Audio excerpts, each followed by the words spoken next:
vivas, suportem uns aos outros.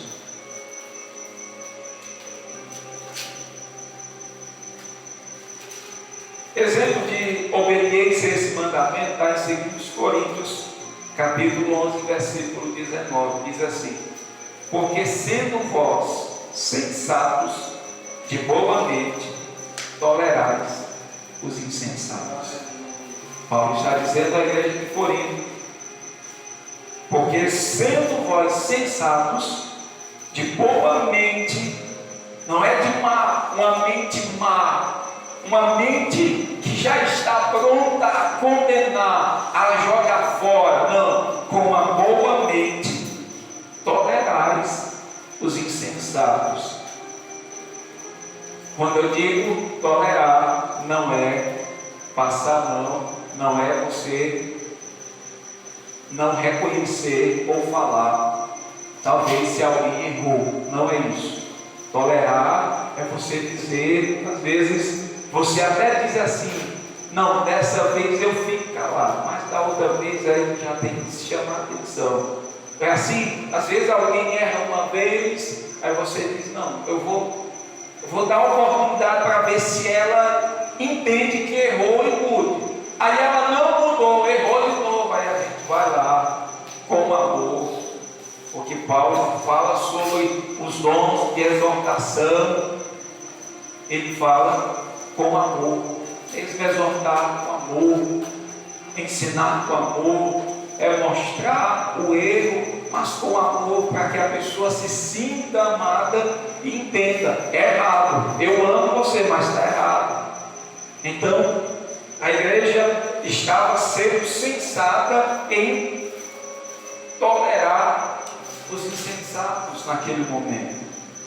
Agora, o exemplo de não obediência a esse mandamento, 1 Coríntios 6, 6 ao 7, diz assim: mas irá um irmão a juízo contra outro irmão, e isto perante incrédulos? Ou só existir entre vós demanda, já é completa derrota para vós outros, porque não sofreis antes a injustiça, porque não sofreis antes o dano. Irmãos, a igreja de Corinto era aquela igreja de 9 dons espirituais, mas era a igreja carnal, que quando um irmão pisava no calcanhar do outro, ele já tinha demanda, já tinha briga entre eles, e levava ainda mais, além de ter a contenda que Paulo diz que isso, só existir demanda já é completa derrota para vocês. Aí ele diz assim, que ainda mais levar aos incrédulos uma demanda entre vocês, e depois Paulo continua dizendo que nós haveremos de julgar o mundo, os anjos, e nós vamos levar as nossas coisas para um tribunal de pessoas incrédulas. Será que nós não somos capazes de julgar entre nós, de chegar a um acordo, de resolver sem levar? E Paulo ainda diz mais: vocês não podem sofrer antes esse dano. Às vezes, irmãos, é necessário nós sofrer o dano, e pelo bem do corpo, você apenas ora, apresenta a Deus. O problema é que o mundo nos ensina totalmente diferente. Mexeu comigo, eu não levo desaforo para casa. Diz assim: eu sou crente, mas meu facão não é. Sou crente, mas meu braço não é, não. Sou crente, mas minha boca não é. Minha língua não é crente, não. Cuidado. Então, se nós já tivermos essa atitude, demandas e mais demandas haverá no meio do povo de Deus. Então tem hora que você se cala, às vezes você até mesmo sofrendo dano. Senhor, está em tuas mãos. Tu sabe que eu não quero ser instrumento para que a tua obra seja escandalizada. Não quero que a tua obra, que as pessoas falem, não, Senhor, está nas tuas mãos, seja feito conforme tua vontade. Abençoa ele ou ajuda ela, mas eu não vou atrás. Mas o mundo nos ensina ao contrário: corra atrás de tudo, não deixe nada passar, mas em Cristo Jesus nós devemos tolerar uns aos outros. Glória a Deus. Sétimo mandamento da mutualidade é: não tenham inveja uns dos outros. Gálatas 5:26 diz: não nos deixemos possuir de vanglória, provocando uns aos outros, tendo inveja uns dos outros. Pastor, mas tem. Você acha que tem inveja no meio do povo de Deus? Tem. No meio da igreja, no meio do povo de Deus, que dizem ser povo de Deus, tem, irmãos. Invejar, o que é invejar o irmão? É desejar para si a mesma posição. Vamos falar aqui no contexto da igreja. O irmão é regente. Eu quero ser regente. Não era para ele, era para mim. Ele está no lugar errado. Era para ser para mim.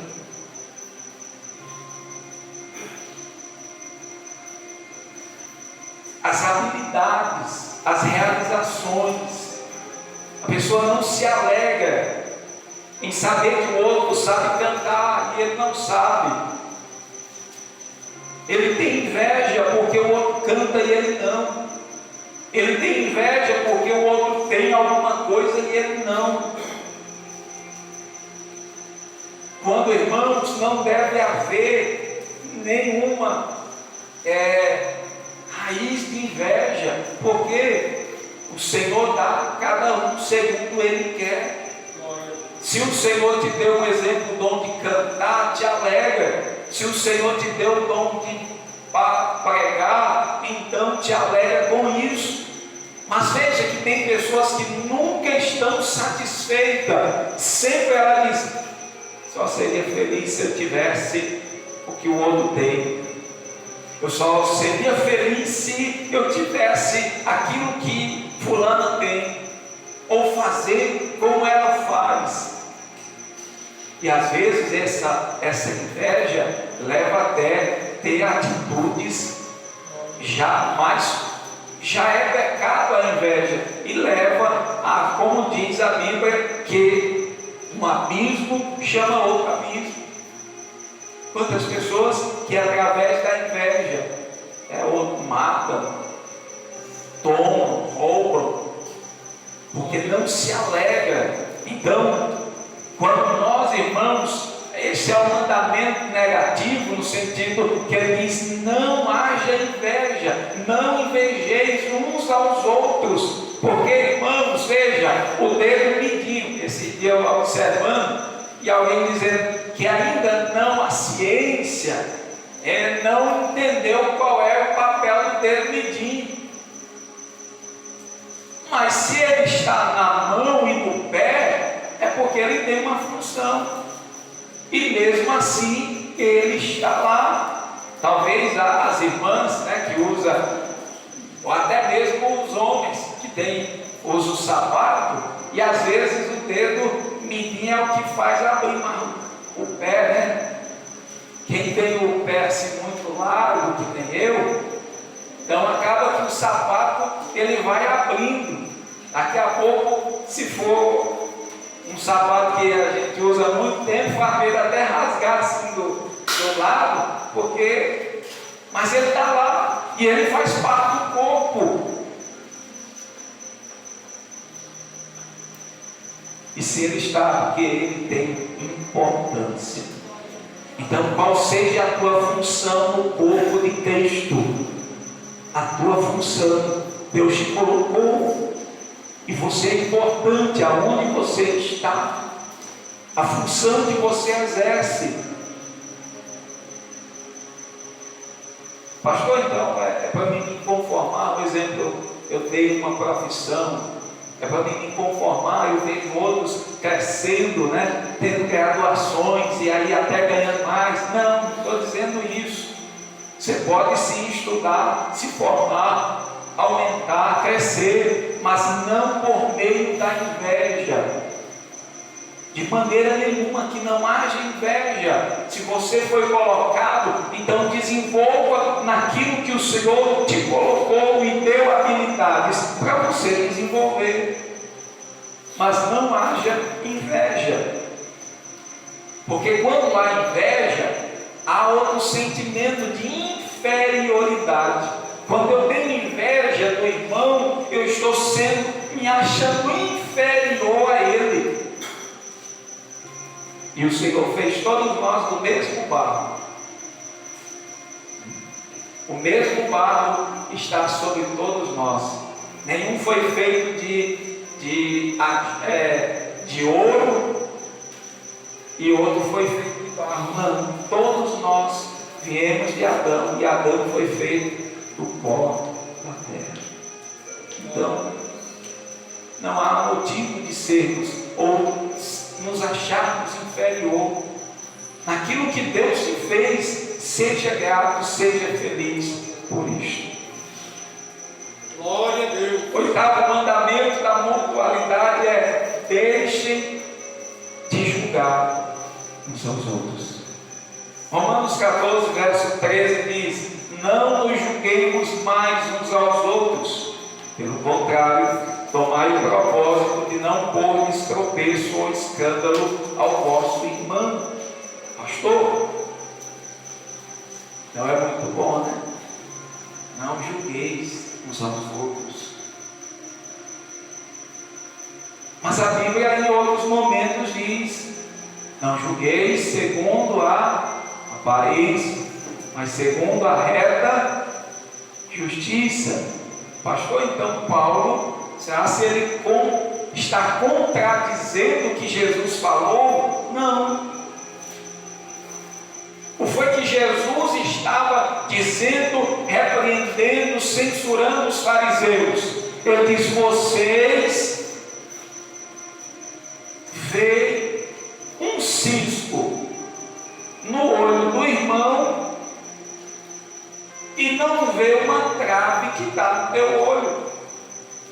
Então esse é o julgamento que nós devemos deixar de julgar uns aos outros. Aonde eu vou medir o meu irmão segundo a minha justiça. Porque sempre quando eu vou medir o irmão, eu vou medir naquilo que ele não faz e que eu acho, ou melhor, que ele está fazendo, que eu acho, na minha opinião, que não deve ser feito.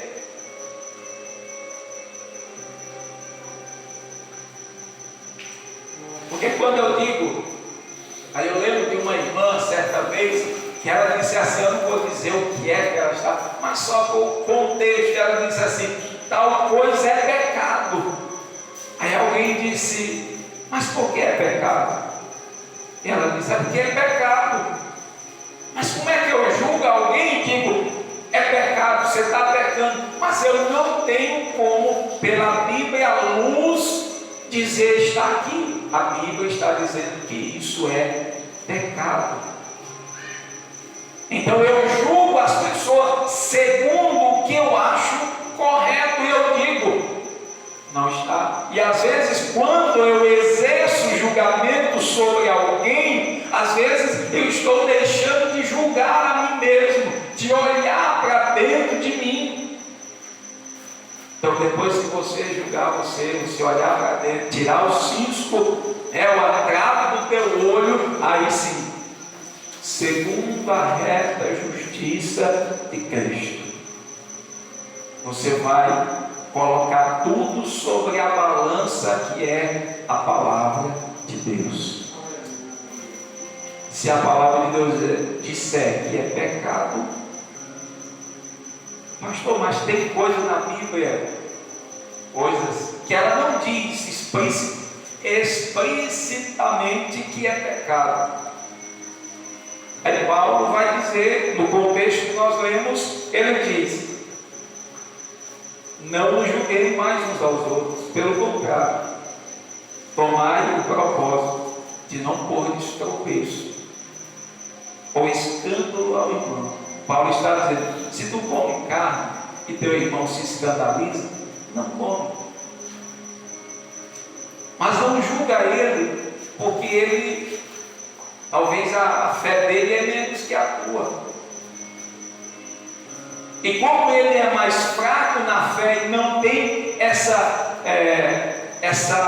esse entendimento, então você deixa de fazer por causa do amor que você tem a teu irmão, para que ele não peque, para que ele não se escandalize, você deixa. Mas o correto, irmãos, é que quando se fala de julgamento, é aquele julgamento que alguém, e às vezes a gente vê pessoas na igreja que são assim, elas sabem sempre apontar fulano, ciclano, mas ele nunca olha para si, ou ela nunca olha para si. É como se ela ou ele fosse perfeito. E aí Jesus diz: na medida em que você medir, vou medir você. Então, segundo a reta justiça, nós vamos sim julgar, colocar debaixo do crivo que é a palavra. Nós vamos ver que a Bíblia diz, Paulo diz aos Tessalonicenses, julgai tudo, retende o bem, examinai tudo e retende o bem. O que é examinar? É como se fosse julgar. Julgue tudo, analise tudo, mas retenha só o bem. Como a Bíblia também diz que devemos julgar as profecias.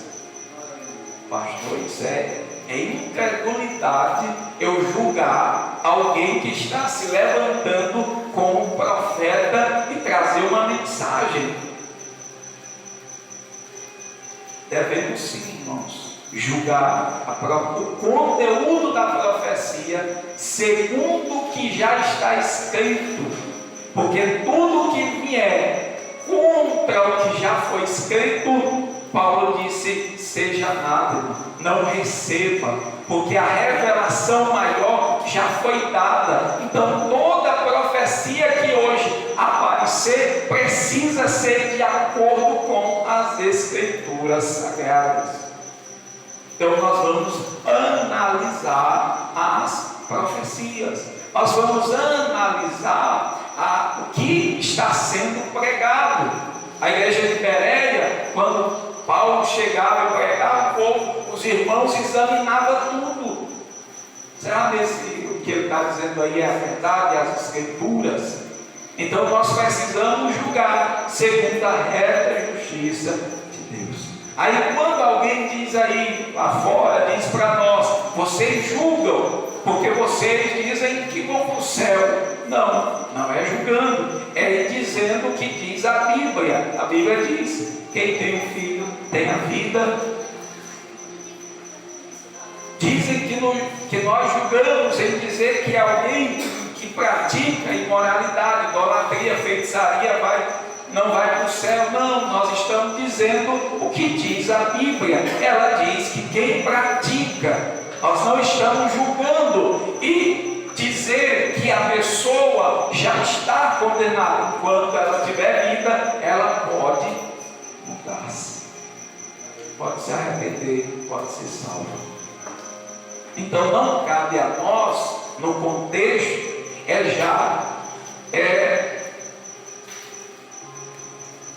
manifestar um julgamento já condenatório, que na maioria das vezes, quando se julga alguma causa, já é assim: está errado, está condenado, vai para o inferno.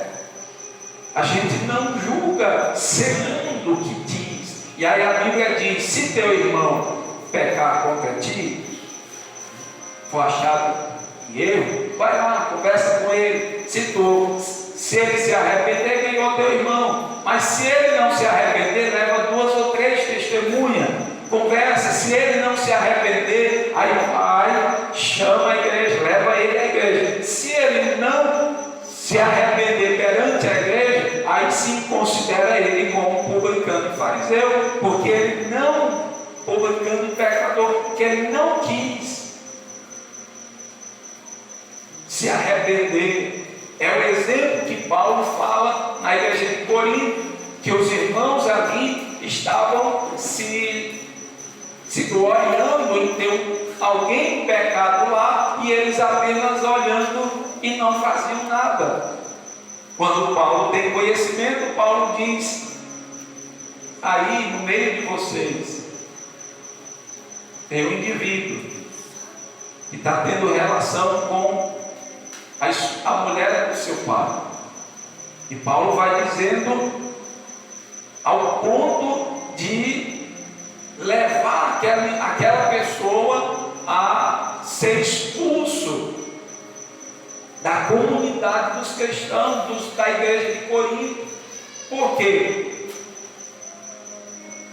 Porque com certeza ele estava tendo entendimento, sabia o que estava fazendo, não queria se arrepender.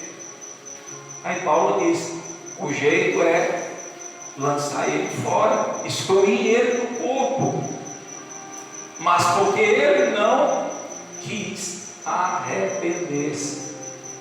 Mas em primeira instância, julgamento, segundo a regra da justiça, provar os espíritos, saber se são de Deus ou não. Mas contudo, irmãos, com amor, com misericórdia, porque aquele que foi achado em falta pode se arrepender e pode na frente ser um vaso nas mãos de Deus.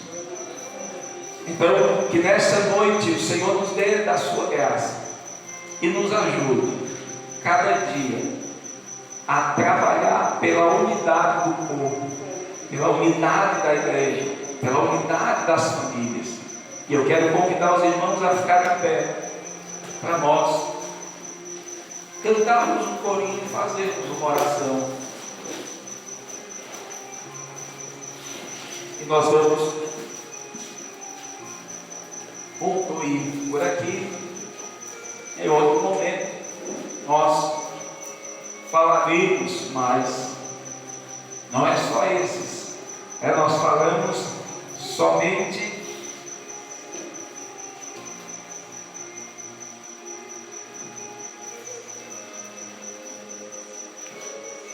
sobre esses mandamentos